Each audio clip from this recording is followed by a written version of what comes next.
Hello friends, welcome to my channel. இந்த வீடியோவில் நம்ம பார்க்க போகிறது ஏற்கனவே கட் பண்ணியிருக்கிறோம் இல்லையா, அந்த ட்ரெஸ்ஸை எப்படி ஸ்டிச் பண்ணுறதுன்னு தான் பார்க்க போகிறோம். பார்த்திங்கன்னா நெக் வந்து நம்ம கிராஸ் பீஸில் தான் இப்போ நான் ஸ்டிச் பண்ணிகிட்ருக்கேன். இதை வந்து 2 மெத்தடாகவும் நம்ம பண்ணலாம். அதாவது கிராஸ் பீஸ் கொடுத்து அப்படியே நெக்கை ஸ்டிச் பண்ணலாம். அப்படி இல்லை அப்படின்னா நம்ம நெக்கோட அளவுக்கு எக்ஸ்ட்ரா கொஞ்சம் பெரிய பீஸை எடுத்து நம்ம நார்மலாக நெக் ஸ்டிச் பண்ணும்போது லைனிங்கை கொடுத்து திருப்போம்ல, அது மாதிரி லைனிங்க்கு பதிலாக நம்ம ஒரு பீஸ் கொடுத்து அப்படியே நெக்கோட அளவு அதிலேயே கட் பண்ணி அப்படியே திருப்பிக்கிற மாதிரியும் திருப்பலாம்.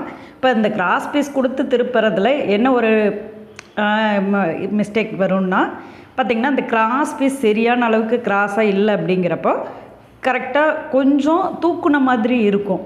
நம்ம வந்து செப்பரேட் பீஸ் கொடுத்து நெக்கோட அளவுக்கு அப்படியே ஸ்ட்ரெயிட்டாக கட் பண்ணி அப்படியே திருப்புற மாதிரியான லுக்கு இந்த கிராஸ் பீஸில் வரதில்லை. ஓரளவுக்கு அதாவது துணியோட இதை பொறுத்து ஒரு சிலது நல்லா வரலாம், ஒரு சிலதில் பார்த்திங்கன்னா லைட்டாக கொஞ்சம் அந்த சென்டரில் லைட்டாக தூக்குன மாதிரி ஒரு நம்ம தைச்சி முடிச்சதுக்கப்புறம் ஒரு அந்த மாதிரி ஒரு ஃபீல் ஆகும்.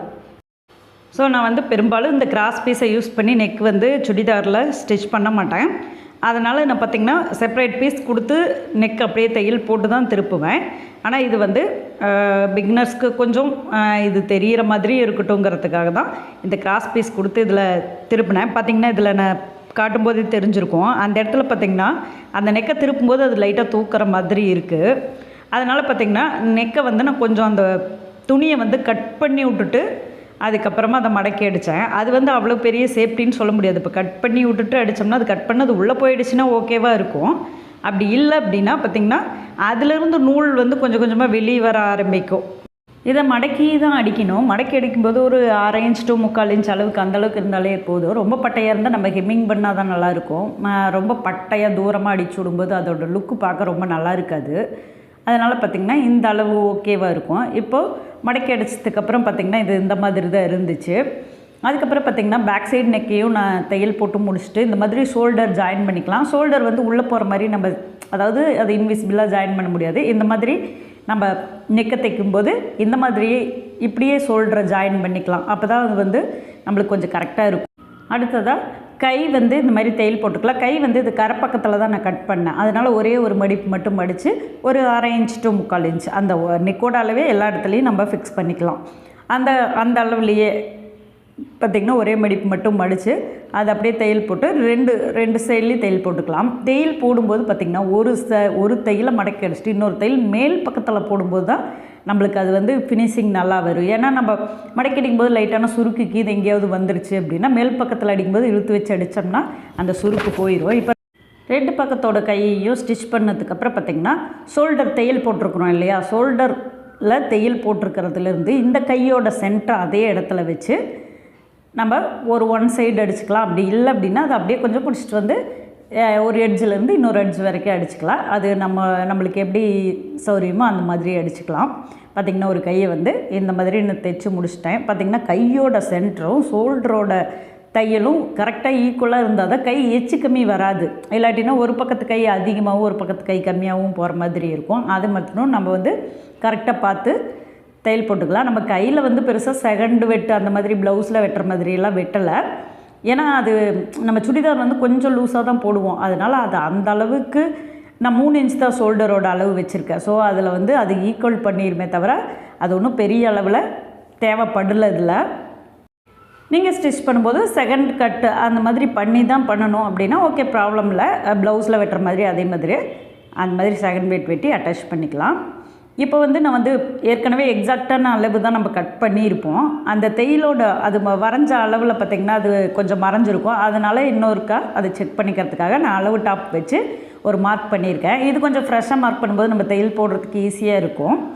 இப்போ வந்து சுடிதாரில் அளவு ட்ரெஸ்ஸில் வந்து கையோட அளவு என்ன இருக்குதுன்னு பார்த்துட்டு அந்த கையோட அளவு வச்சுட்டு அதில் இருக்கிற ஆம்கோலோட அளவு என்ன இருக்குதுன்னு அதையும் மார்க் பண்ணிக்கலாம்.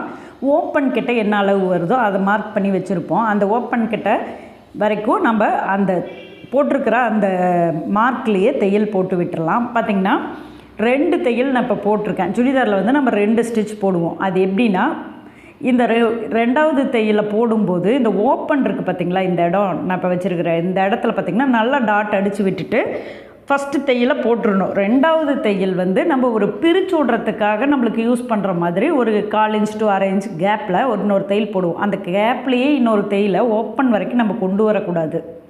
பார்த்திங்கன்னா இப்போ நான் அடிக்கிறேன் பாருங்கள், இந்த அடிச்சுட்டு இப்படி இந்த மாதிரி வர தையல் வந்து ஒரு 3 இன்ச்சுக்கு முன்னாடியே இந்த பழைய தையல்லையே ஜாயின் பண்ணி விட்டுறணும். அப்படி இல்லை அப்படின்னா நம்மளால் அந்த தையல் தனியாக போயிடும். அப்போ வந்து உள்ளே திருப்பி பார்க்கும்போது கேப் டிஃப்ரெண்ட்டாக வரும், அது சரியாக வராது.